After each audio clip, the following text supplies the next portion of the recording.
अब वक्त हुआ है नेकी सेगमेंट का।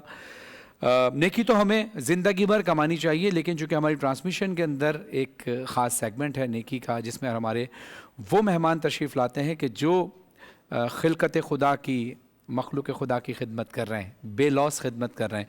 आज हमारे दरमियान मौजूद हैं अल मुस्तफ़ा ट्रस्ट के जनरल सेक्रेटरी जनाब अहमद रज़ा तैयब फर्जंद मौलाना तैयब साहब, हाजी हनीफ तैयब साहब के फर्जंद। माशाल्लाह, अस्सलाम वालेकुम, कैसे हैं आप? ठीक हैं, अल्लाह का शुक्र, आप खैरियत से हैं? माशाल्लाह, बहुत शुक्रिया, आपने इज़्ज़त बख्शी हमें। आपका बहुत शुक्रिया, आपने याद किया, बहुत शुक्रिया। और हमारे साथ मौजूद हैं हमारे बहुत प्यारे भाई जनाब हसन साहब और उनकी बहुत ही प्यारी बेटी नूर फातिमा। इससे पहले कि हम इनके हवाले से डिस्कस करें, बात करें, आप स्क्रीन पर एक पैकेज देखिए, थोड़ी देर बाद हम दोबारा आते हैं। इनके हवाले से ही एक पैकेज है, आप देखिए और उसके बाद हम आपसे मुलाकात करते हैं दोबारा। मेरा किराए का घर है, जिसका किराया 10,000 रुपये है। बिल बत्ती का बिल भर के 15,000 रुपये हो जाता है और राशन वाशन मिला के 6-7 हज़ार जो बचते हैं उसका राशन वाशन आ जाता है। उसके बाद प्लस मेरे पास कोई और आमदनी नहीं है। नूर फातिमा जब पैदा हुई थी तो इसका ऊपर का होठ नहीं था, मैं बहुत परेशान हो गई थी और समझ नहीं आ रहा था कि क्या करना है क्या नहीं करना। तो मैंने बहुत से हॉस्पिटल जाके चेक करा, मालूम करा, पर वहाँ भी कुछ भी किसी ने साथ नहीं दिया हमारा। तो मैं बहुत परेशान हुई, बहुत धक्के खाए वृक्षों में, हर चीज़ में बहुत परेशान हुई। मैं समझ में नहीं आया, लोगों की बहुत सी बातें भी सुनी मैंने अपनी बच्ची के लिए।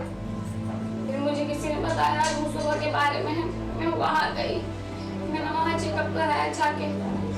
फिर वहाँ पर लोग डॉक्टर ने चेकअप कराया, उन्होंने मुझे टाइमिंग दी। फिर मैं टाइमिंग के लिए वहाँ गई, अपनी बच्ची को लेके बहुत परेशान हुई। वहाँ पे भी रक्षा के पैसे नहीं होते थे, कभी जाना होता था कभी नहीं होता था, कोई ले जाती थी। ऐसे 1-2 साल में मेरी बच्ची का ऑपरेशन हुआ, टाइम निकलने के बाद भी। जो अस्पताल वाले मेरे को बोल लेते 2 लाख दे दो, 3 लाख दे दो, फिर उन अस्पताल वालों से मैं बड़ा थक के बड़ा परेशान हो गए। जब मैं बिहार आ गया, सारे अस्पताल मैंने घूम लिए, फिर मैं अपने घर पे आके मैं रोने लगा, मैं बड़ा परेशान। तो फिर इलाके वालों ने मेरे को बोले भाई इस तरीके का मुस्तफा अस्पताल है गुलशन के अंदर, आप वहाँ पे चले जाइए। और ना फिर वहाँ पे जा गया मैं, और वहाँ पे भी मैं इस तरीके से गया, मेरी जेब के अंदर 1 रुपया भी नहीं था, मैं बहुत परेशान था, मैं घर के अंदर बैठा हुआ था। जिस शख्स ने मेरे को बोला ना कि वहाँ पे अस्पताल के अंदर चले जाइए, उस शख्स ने मेरे को रक्षा का किराया भी दिया। फिर अब मुस्तफा गई मैं वहाँ पर, उन्होंने डेट वगैरह दी, बच्ची का चेकअप करा, फिर मुझे बुलाया, फिर मैं वहाँ गई, वहाँ जाके इसका ऑपरेशन हुआ।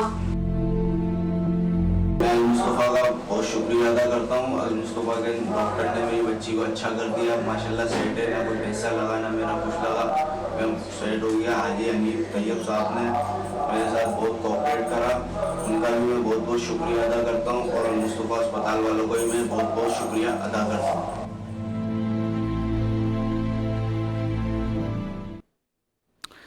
माशाल्लाह माशाल्लाह, ये इश्क़ मुस्तफ़ा सल्लल्लाहु अलैहि वसल्लम ही का नतीजा है कि हनीफ तैयब साहब जैसी शख्सियत के ज़ेर साया अल मुस्तफ़ा ट्रस्ट जो चल रही है, और माशाल्लाह उनके फ़र्जंद अहमद रज़ा तैयब साहब मौजूद हैं।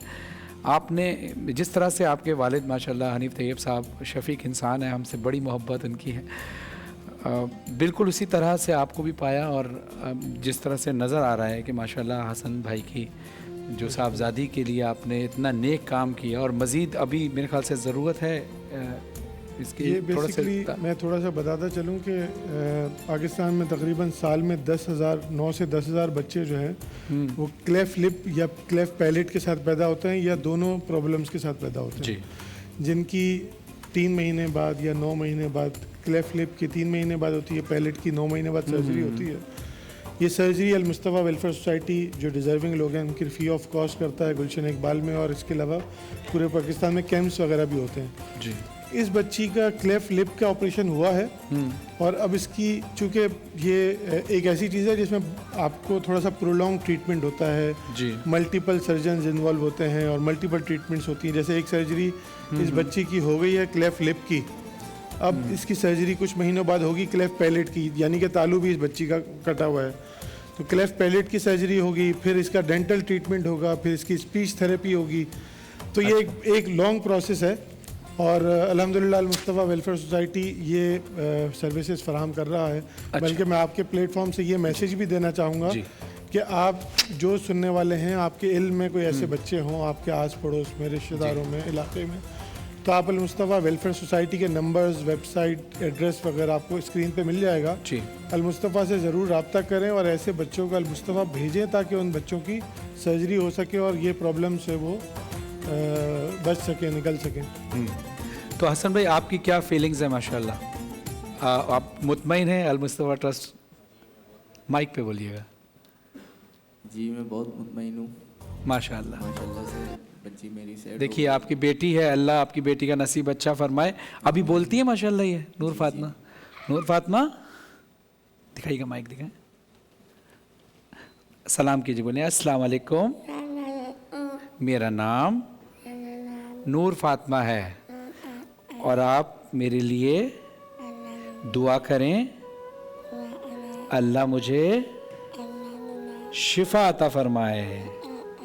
माशाल्लाह माशाल्लाह। तो नाज़रीन, ये बहुत प्यारी बच्ची है और बेटियां सबकी साझी होती हैं, मेरी भी बेटियां हैं। अल्लाह सबकी बेटियों के नसीब अच्छे फरमाए और जल्द अज जल्द इनका ट्रीटमेंट हो, इलाज हो।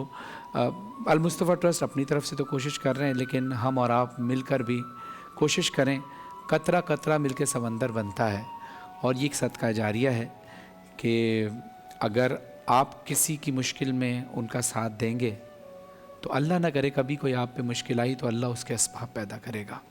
यकीनन हसन भाई, आपने भी किसी के लिए कोई नेकी ज़रूर की होगी, तभी आपके ऊपर जो सख्त वक्त आया है ये अल्लाह की तरफ से इम्तिहान है और अल-मुस्तफ़ा ट्रस्ट ने आपका भरपूर साथ दिया।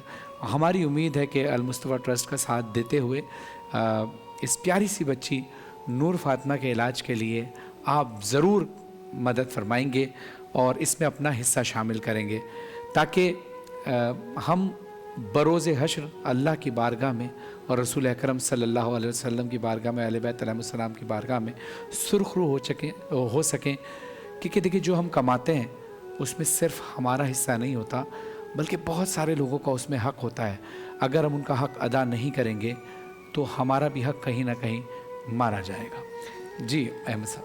जी फरहान भाई, मैं इस हवाले से ये कहूँगा कि एक तो ये एक प्रॉब्लम है, क्लेफ्ट है। इसके अलावा अल-मुस्तफ़ा वेलफेयर सोसाइटी अल्हम्दुलिल्लाह मुख्तलिफ़ शोबाजात में काम कर रही है। जैसे हमारे 10 हॉस्पिटल्स हैं पाकिस्तान भर में जो काम कर रहे हैं। इसमें सिर्फ क्लेफ्ट की सर्जरीज़ नहीं बल्कि कैटरेक्ट की सर्जरीज़, जो जिनका मोतिया डेवलप हो जाता है, उनकी सर्जरीज़ हमारे हॉस्पिटल्स में होती हैं। पूरे पाकिस्तान में कैंपिंग होती है। इसके अलावा डायलिसिस के पेशेंट्स हैं, थैलीसीमिया के पेशेंट्स हैं, ये सारे ट्रीटमेंट अल-मुस्तफ़ा वेलफेयर सोसाइटी में होते हैं। इसके अलावा अल-मुस्तफ़ा एजुकेशन पे भी काम कर रही है। 16 स्कूल्स हैं हमारे, गर्ल्स कॉलेज है। इसके अलावा ऑर्फनेज भी हैं। कोरंगी कराची के अंदर ही बॉयज़ ऑर्फनेज है हमारा, गर्ल्स ऑर्फनेज अंडर कंस्ट्रक्शन है। तो ये बहुत सारे ऐसे सेगमेंट्स हैं जहाँ पे अल-मुस्तफ़ा वेलफेयर सोसाइटी सर्व कर रही है। बल्कि मैं आपको भी दावत दूंगा और सुनने वालों को भी दावत दूंगा कि आप लोग आएँ, अल-मुस्तफ़ा का विज़िट करें, देखें और अल-मुस्तफ़ा के साथ मिल के पब्लिक की खिदमत करें। मैं आपका बहुत शुक्रिया अदा करूँगा कि आप आए। आप आते हैं तो हमें हौसला मिलता है नेकियां करने का। नाज़रीन, आमना नूर फातिमा के लिए आपने बहुत सारी दुआ करनी है। अगर मदद कर सकते हैं तो मदद करें, वरना दुआ ज़रूर करें क्योंकि दुआओं में भी बहुत असर होता है। इंशाअल्लाह हसन भाई, आप नाउमीद ना हो, नूर फातिमा बहुत जल्द सेहतियाब होगी और फिर इंशाअल्लाह एक वक्त आएगा कि टीवी चैनल पर रमज़ान ट्रांसमिशन होस्ट करेंगी। बोलें इंशाअल्लाह। इंशाअल्लाह। माशाअल्लाह। नाज़रीन, एक मुख्तसर से वक्फे के बाद हाजिर होते हैं। देखते रहिए रमज़ान में बोले बोले बोले रमज़ान में बोल, हाँ रमज़ान में बोल।